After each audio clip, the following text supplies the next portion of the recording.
What's up, DAW Nation? My name is Wyatt Troy, and I want to welcome you to episode 6.5 of Behind the DAW, where we usually interview artists, music producers, music industry experts on an emotional, philosophical, and artistic basis. But, as you notice, this is a 0.5 episode, so how does that differ from the normal episodes?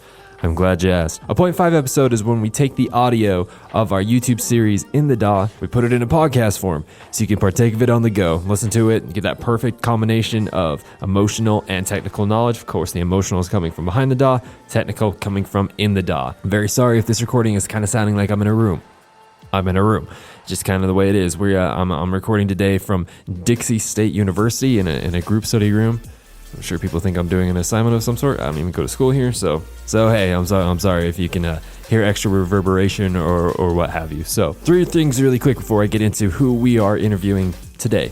First thing is the Patreon. For those who are patrons to In the DAW, Behind the DAW, again, thank you so much. If you are considering becoming one, again, thank you so much. It is the lifeblood. It is what helps us keep going with the In the DAW and Behind the DAW projects. And plus, it helps you get a better look behind the scenes if you're really liking the show and get extra rewards for it. One of them is getting access to the In the DAW and Behind the DAW patron-only Discord community. It's amazing. You can collab with each other, get extra tips and tricks on music production. We keep up on all the latest news on the music industry. It's fantastic. I would highly encourage you to go check that out. My second thing I want to remind you about is the suggestions link down in the description. If you want to suggest an artist or a music industry expert or what have you come on the show, go ahead and click on that link. You'll get connected with our DAW bot. You can tell him all your expectations, all the people you want to come on.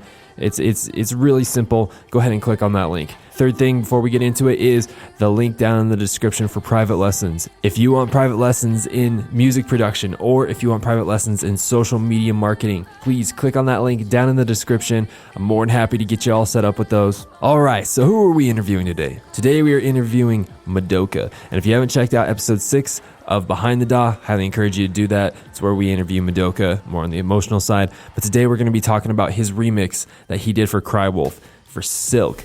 It's one of my favorite songs ever. It's playing in the intro right now. So Midoca, he's the roommate to Crywolf, literally walked up to him, gave him a USB and said, give me the stems, I'm going to remix it. But what are we going to be talking about today in the interview? We're going to be talking about using Foley creatively.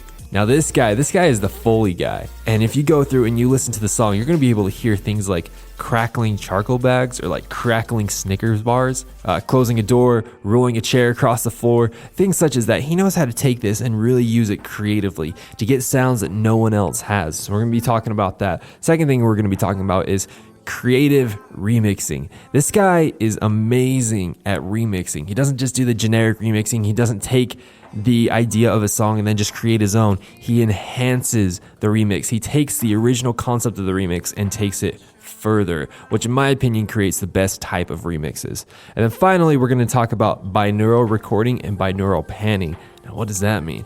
Instead of just panning something from left to right, it feels like something is going around your head, right? It takes you on this 3-dimensional journey, all right? So we're going to get into that. And finally, if you like this episode, if it's really helping you along your musical journey, go ahead and like, comment, subscribe, follow, repost, whatever is appropriate on the particular platform that you're listening to this, whether it's iTunes or Spotify, SoundCloud, Deezer, Google Play, YouTube, wherever you're listening to it, go ahead and do that. It lets us know that what we're doing is actually legitimate. And so with all that being said, and without further ado, I want to introduce you to Midoca.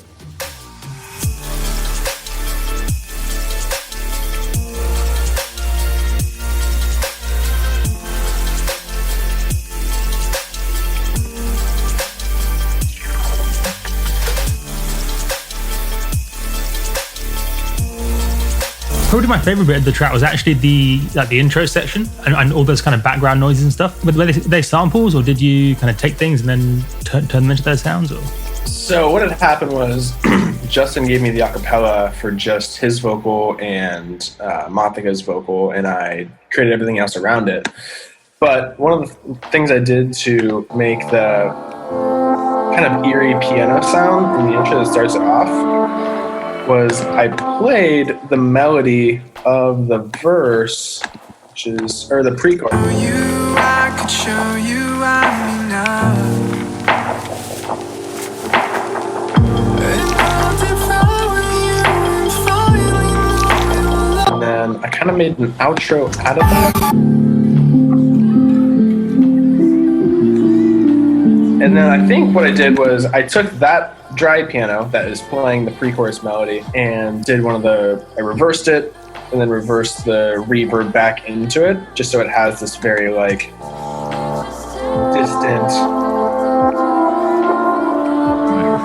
kind of moody sound to it. But yeah, I'm a huge sucker for Foley. I'm always like recording with my Tascam. I actually just went to the desert with some friends and recorded a bunch of really great stuff. Sound of the playground. This is the sound of a plastic bag that's slowly being pitched up, right? First off, I just gotta say, I'm so glad that you're using a cymatics thing, because on literally every episode, everyone has, and it's so cool. Let's see. I think this is just the sound of plastic bag being filtered in.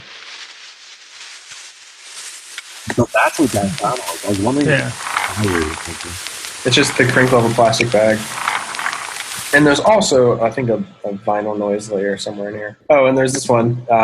It's the sound of a chair rolling across the floor, but I pitched it down a lot.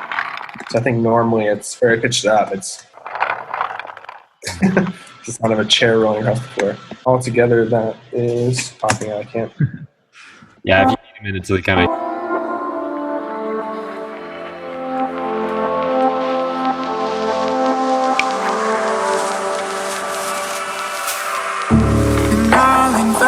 So here's a bit of backstory into how I work with Contact. I have access to all the sounds that came with it, but they only last for about 10, 15 minutes until I get the demo message, and it just completely freezes the track. So what I have to do is write the melody or the arrangement of strings, whatever I'm using Contact for, freeze and flatten it before it goes to demo mode, and then process it. Which, fun fact for everyone, so that's actually super cool, because a lot of Native Instruments things do that, where like you get the full version for like 15 to 30 minutes or whatever, and then it goes to demo version. But, you know, if you can crank something out in 15 to 30 minutes and hurry up and convert it to audio like Chaz did here, that's awesome, because then you can have access to a lot more things, you know what I mean? Yeah, there's a little bit of just pressure that's built in to just hurry up and write something before you lose it or you lose the sound or something. That's awesome. What kind of reverb are you using on there? The KR reverb? Is that what that is? Yeah, it's a free reverb from Computer Music Magazine. Like, cool. If you were to pick one of those up, they give you the CD of free plugins and samples that are usually, whatever. But this one I use on everything. It sounds so good. That's awesome. And then what are you doing with the trash too? I think it's just saturating. It's just kind of pulling it up a little bit. Yeah, it's just on tape saturation. Gotcha, so nothing too extreme. Yeah. So how did you do the main, I suppose you might call it kind of like a lead sound, but like the main, I'm not quite sure how to describe it, but it's like the really, really wide sound. I'm not sure if you called that the lead or not. In the drop or still in the intro? Oh yeah, in the drop, sorry, yeah. In the main section, yeah. So I think what you're referring to is this. Right? I think so, but then because...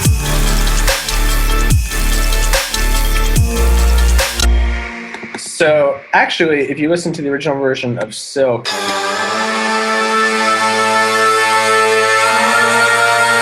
there's just this drone-like layered vocal pad in the outro of Silk that I took and then went into the envelope tab and changed the preserve to eighth notes. I think it was at 80, and it just kind of makes a very staccato,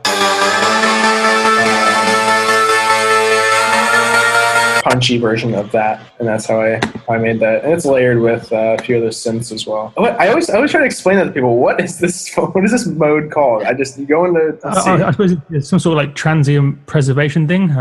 But yeah, I suppose that's exactly what it is. More normally you'd use it for drums, but I think it's really cool that using it in a different creative way, which I must admit I've never seen anyone do before, but it's really, really, really cool idea. I do. I feel like I use it pretty often too. I think I even did it on, there's one audio layer of bass that I think I did the same thing too, just because it's doing similar to what an LFO tool or like some sidechain would do if you just wanted that consistent pulsating eighth note or quarter note, but you do it in the audio. You know what? I didn't do it on this track. I did that on my newest one called Baby. Is where I froze the bass and did the same thing to it. On the sub? Yeah, on the sub. Gave it a nice little like pulsing feeling. Yeah. In the drop, I don't know how to explain this either. It kind of sounds like a watery sound or something that you have later in there. Do you have some water Foley in there? Oh yeah. I love me some Foley. There's all kinds of I love your use of Foley in this. Your use of Foley is amazing.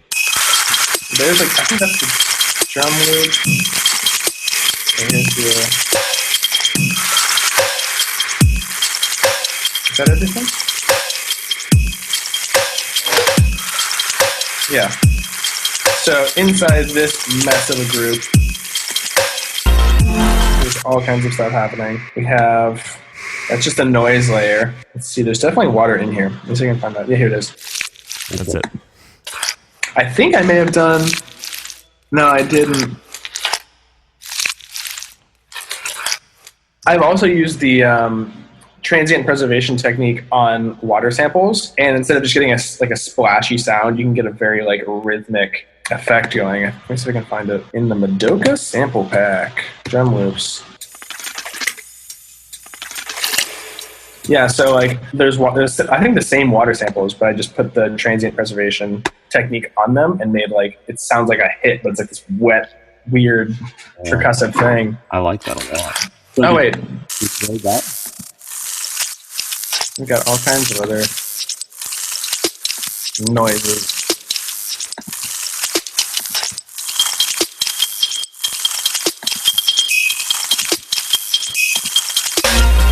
The snares are layered with water, and I think it's also, yeah, just each time the snare hits, there's this whoosh effect. Yeah, it looks like you're going from every other snare. You're kind of switching the two water sounds. That's super cool. Did you record these water samples, or did you find them somewhere? I want to say I recorded this one, and then this one is from the direct sample pack, which is also an awesome sample pack if you want a garage burial sounding thing. Like, there's some amazing samples, and it's very underrated. It's like on his SoundCloud and like on Selfie, and that's it. And it's amazing. It's so good. How do you go about processing samples? Because I've found that when I process or when I record samples and I bring them into Ableton, it's just like, I don't know, they just don't fit very well, or like, I don't know if I'm subconscious about it. You know what I mean? How do you go about that? What I do is here's a whole folder of stuff that I've recorded. Try to keep my processing pretty minimal. That way, if I want an actual effect on it later on in the song, the effect happens then and isn't like, the sound itself isn't tainted. But I just take my Tascam DR05, and once I have a batch of sounds I recorded, put them in here and just put a low pass, EQ, any like harsh sounds out of it, and a little bit of compression, and try to keep it just that. Yeah, I don't know I guess I've just had pretty good luck with getting the samples to sound good. I was just walking around my garage, and I think one of my favorite sounds from this pack is the sound of just our charcoal bag, layering that onto snares.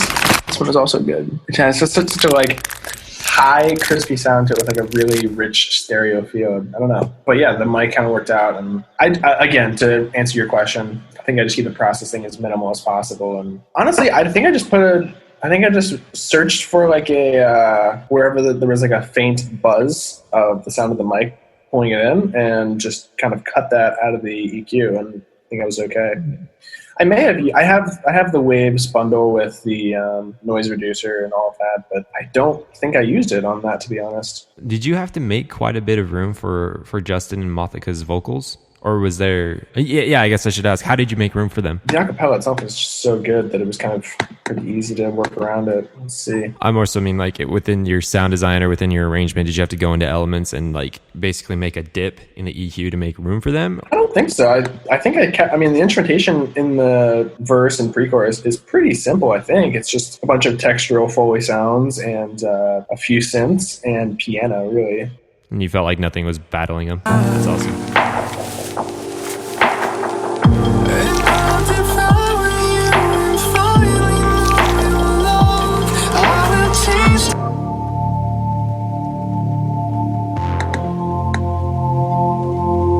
But I guess, I didn't do it intentionally, but those two sounds definitely lend to their voices, because this is just playing kind of this higher mid-range area of the spectrum, and then just have that bass and piano, whereas the vocals kind of sit right here, like 1K. I guess kind of naturally kind of did that. Yeah, so a question quite a lot of people ask me about doing remixes is when you have the acapella to work with, almost always, unless it's a really strange acapella, that acapella will be in a certain key. How do you write the rest of your track around that key? Do you know music theory, or do you end up having to almost like look up the notes and then sort of use those notes? Or yeah, how do you approach that? I generally am pretty good with just like listening. Like this song, I think I used the same chord progression as the original for at least the verse and pre-chorus. And I just listened to the song a couple times and kind of wrote it in. I didn't seek out to change. I didn't feel the need to write my own chords as they already fit so well. I was like, I don't need to challenge that. It's good. Do you understand theory pretty well? Yeah, when I was in high school, I studied jazz guitar for a little while and have a pretty good understanding of just like taught me like all the chords, all the variations, and 9 chords, 6 chords, major, like just all of that. It was a really good time for me to learn music theory, but listen to jazz. I don't care for jazz anymore. Kind of related to that. So how do you choose the notes for the sub? Do you always have it being the root of the chord, or do you just do it by ear? Or? I just did it by ear. I think the notes are just playing what's in the verse of the song.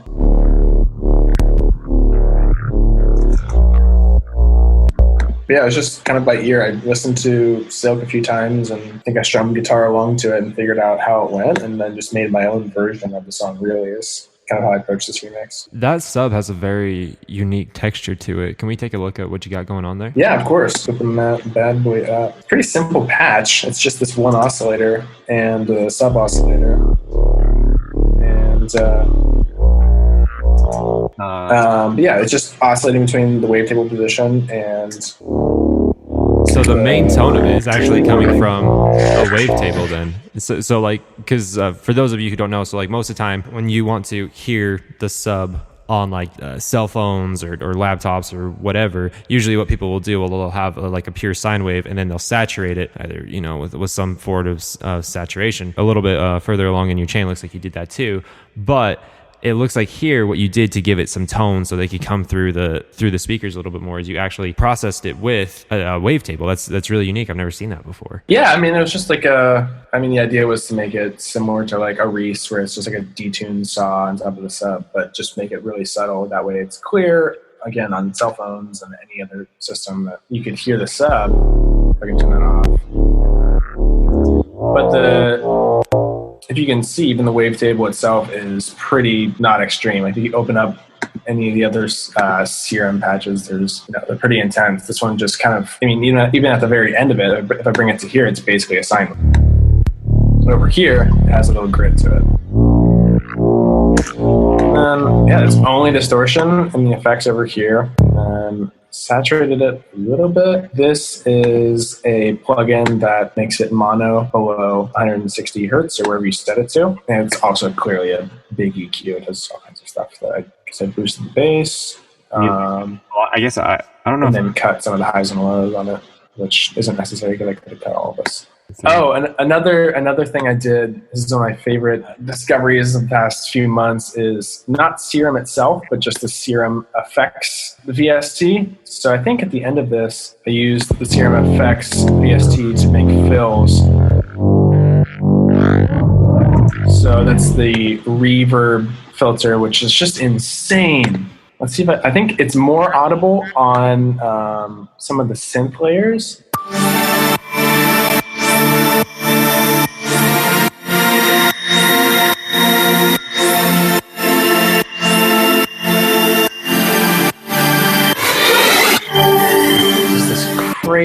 Crazy sound. I love it so much. And you primarily got that by automating the wet and dry on the reverb filter? Yeah, so if you open Serum, I just have this on a bus of probably 3 different synths playing. Yeah, 3 different synths, and then so it's on the group. Oh, and just the group. I'm just automating the cutoff of this filter. So it's not okay. Really just has this insane Transformers robotic sound that I don't know. It's so cool. Yeah, I just use that as a fill where I, at the end of the bar, turned on Serum Effects and then automated the cutoff to make that thing. So altogether it's...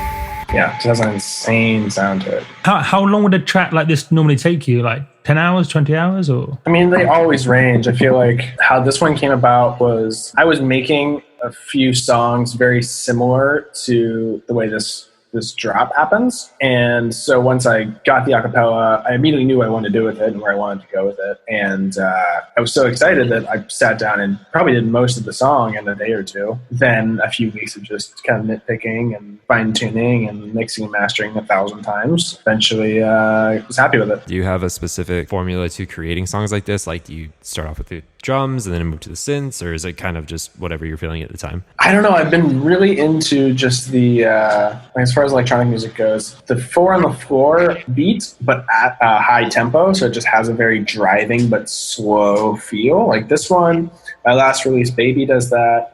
And I have a few more on the way that just have this like very similar rhythm where it just feels like it's just like really just moving along, but at this like, I don't know, haunting tempo where it's like, I don't know, it's hard to describe, but I really love the way this one sits. So this one, again, I heard the acapella and knew which tempo it kind of sat at, and I just went for it. Was Justin, who goes by Cardwolf, was he pretty pleased with the remix? Yeah, he loved it. He was really stoked on all the Foley sounds, and I think he described it as a ASMR sounding remix. Yeah, exactly. I was like, sure. For those who don't know what ASMR is, do you want to tell them what that is? ASMR is a weird sector of YouTube where people will do anything from give you binaural ear cleanings to doing your makeup to just like, it's a high focus of strange sounds. So you'll have somebody just like talking to the mic with, again, a makeup brush, and you hear just the sound of the brush, or you'll hear, it could be anything, someone just crinkling leaves or just tapping on a wine glass to just like speaking in whispers. Like it's definitely an interesting section of YouTube that I don't find myself in very much. I just kind of like weird sounds. I don't find myself there very much either. I just think the actual like The concept is really cool because have you ever seen the microphones that they use? Yeah, they're really, really cool. They were like the things on the human head size. Yeah, it actually looks like ears. No, I don't know what you're talking about. I'll definitely look into that. Yeah, it's really cool. It's actually a really cool concept, especially for us as producers, because we could utilize that in a stereo sense. But basically, it looks like 2 ears. So basically, yeah, the one that I saw is like, it was the girl massaging the ears, and it literally felt like someone was there, I don't know, touching ears, but the sound felt like she was there. Yeah, it's like really, really weird. But there's actually a really cool, I don't know what you call, like software or plugin where it emulates that. You can actually you can get it. I'll have to go find the link for it. But basically what it is it's what it'd be a very specific stereo imager, I guess, right? Yeah, or just yeah. Put things kind of directly in that place. Exactly, and it does it really, really well. So a lot of people who do stuff for video games use it as far as like, you know, like a rocks crackling or water falling or whatever it is. But basically you can drag a sound into it and move the sound around. So you can make it go around your head and do this way and that way and all kinds of stuff, and then convert that to audio and then bring it back into your session and kind of have that. And I was like, that's pretty freaking cool. You know what I mean? That's awesome. Yeah. I would highly encourage you to check that out. I'll send the link over to you because I feel like you're please, super into that kind of stuff. Were there any points in this track that were difficult, or did the whole track flow together quite easily? Honestly, the mix and master was kind of, I think it had something to do with that sound I like in the Serum reverb filter, because it creates this weird stereo effect. And I think once I was getting to the actual master, once the song hit that point, it continued to peak, and I had to find a way to like properly compress that and limit it and make sure it wasn't going to sound terrible once it's running through the master bus. And it was like really took a lot of just fine tuning. It was pretty aggravating after a while, but it worked out. I'm stoked on how the mix and master is now. And that sound, when you're just creating, sounds so cool. It is such a great sound. Just have this, whatever you're playing with, just go off into stereo field crazy land. But once it's being run through the master and it's peaking all the time, it's like hard to control that and still get the same effect. The final question I have for you is a question we ask everyone that comes on the show. I guess I actually technically have 2 questions. Question number 1 is, if you could go back in time and sit with yourself as you and yourself started this project, what pieces of advice would you give the old you to make everything go easier, to go, you know what I mean? Kind of just basically like, look out for this, try this, you know what I mean? It's a loaded question. There's a lot I want to tell myself. Like, hey, Chaz, come on, man. You got to pay attention to this Honestly, I think what I would do is now Midoca is about 2 years old, and I'm really stoked with where it's at and the progression it's had, but I continue to find myself subconsciously listening to more successful artists and people who are just doing better. And I'm like, oh, well, I don't even really like their sound, but it's working. There's a part of me that's always like, oh, I should, try some new things and like try to go in that lane. And every time I do, I'm so unfulfilled and so unhappy. And I always go back to just making like my music. So I think I just need to reassure younger Chaz or younger Midoca to just continue to carve out your own thing and not worry about what anyone else is doing. I watched the HBO series The Defiant Ones with Jimmy Iovine and Dr. Dre recently, and one of the things Jimmy Iovine said that I thought was so cool was working in music, you have to work like a racehorse, and that racehorses have blinders on the sides of their head so they don't see the other horses. If they see them, they'll run into them and trip and fall and lose track of them just sprinting. And I think music is that way. You have to know what you want to do and put the blinders up and just sprint and just go for it. And it's so easy in the age of social media and the internet and hearing about what literally everyone's doing all of the time. Very easy to get caught up and worry about being yourself. And that's the most important thing as an artist, is to be yourself, because that's what people connect to if they hear this unique expression, is some part of themselves in it.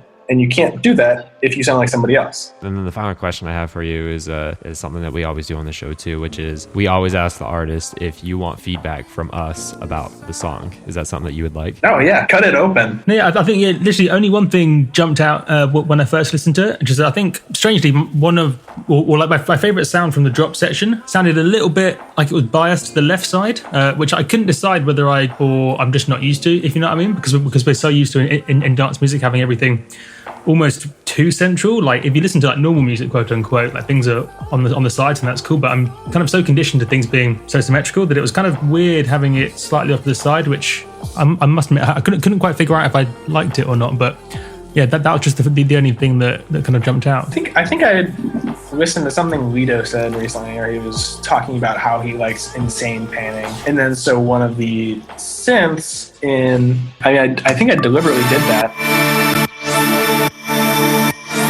Yeah, there's just two synths. This one's clearly brighter, all the way, pretty far left.